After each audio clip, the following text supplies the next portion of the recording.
देखिए सवाल करते हैं, कह रहा है एक प्रिज्म है, इसका स्क्वायर बेस है जिसका साइड 8 सेंटीमीटर है, हाइट प्रिज्म की 80 सेंटीमीटर है, प्रिज्म को हमने 10 आइडेंटिकल पार्ट्स में कट किया है, 9 कट लगाए हैं, 10 पार्ट्स बन जाएंगे जो बेस के पैरेलल हैं प्रिज्म के। What is the total surface area of all the 10 parts together.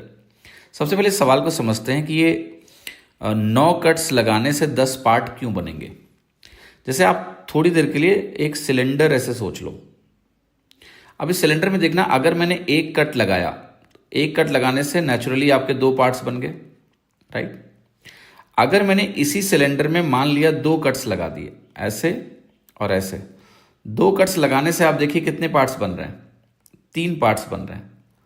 तो अगर आप 2 कट लगाएंगे तो 3 पार्ट, अगर आपने यहां 9 कट्स लगाए तो नेचुरली आपके 10 पार्ट बन गए। ये बात क्लियर हो गई, ठीक है। अब यहां पर जो हाइट है, पहले जो प्रिज्म था जिसका बेस स्क्वायर था, टोटल हाइट 80 थी। अब अगर उसके 10 पार्ट बन गए तो मान लेते हैं, देखो ये शुरू में हाइट थी हमारे पास एक टोटल। अब अगर आपने इसके 10 पार्ट बना दिए 9 कट लगा के, 1 2 3 4 5 6 7 8 9 कट लगाए तो 1 2 3 4 5 6 7 8 9 10 हिस्से हो गए। तो जो हाइट आपका एक छोटा वाला कटा हुआ प्रिज्म मिलेगा, उसकी जो हाइट होगी वो ओरिजिनल हाइट बाई 10 हो जाएगी, क्योंकि 10 हिस्से हो चुके हैं। तो अगर ओरिजिनल हाइट मेरी 80 है तो उसको 10 से डिवाइड करेंगे तो 8 आ जाएगा। तो ये छोटे वाले प्रिज्म का जो है हाइट हो गया। अब मैं एक वो छोटा वाला प्रिज्म बना देता हूं, ठीक है।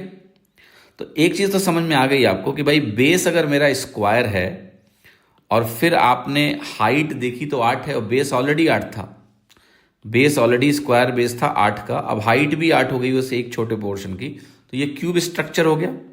तो जो एक कटा हुआ पोर्शन आपको दिखने वाला है, वो कटा हुआ पोर्शन आपको क्या दिखेगा, वो कटा हुआ पोर्शन आपको एक क्यूब दिखेगा, ठीक है। तो कटा हुआ पोर्शन एक ऐसा क्यूब सा दिखेगा जिसमें इसकी सारी भुजाएं 8 हो गई, 8। तो अब क्यूब का आपको टोटल सरफेस एरिया पता है कि नहीं, आपका तो 6a² होता है, ठीक है। 6 इंटू ए स्क्वायर होता है, तो ये 6 इंटू 64 हो गया, गुणा कर लीजिए 6 चौके 24, 6 36 2 38, 384 हो गया। अब ऐसे ही 10 हैं तो टोटल सरफेस एरिया जब मैं इन 10 का लिखूंगा तो मैं लिखूंगा 10 इंटू 384, जो कि हो गया आपका 3840, और 3840 आपका हो गया आंसर सी, ठीक है।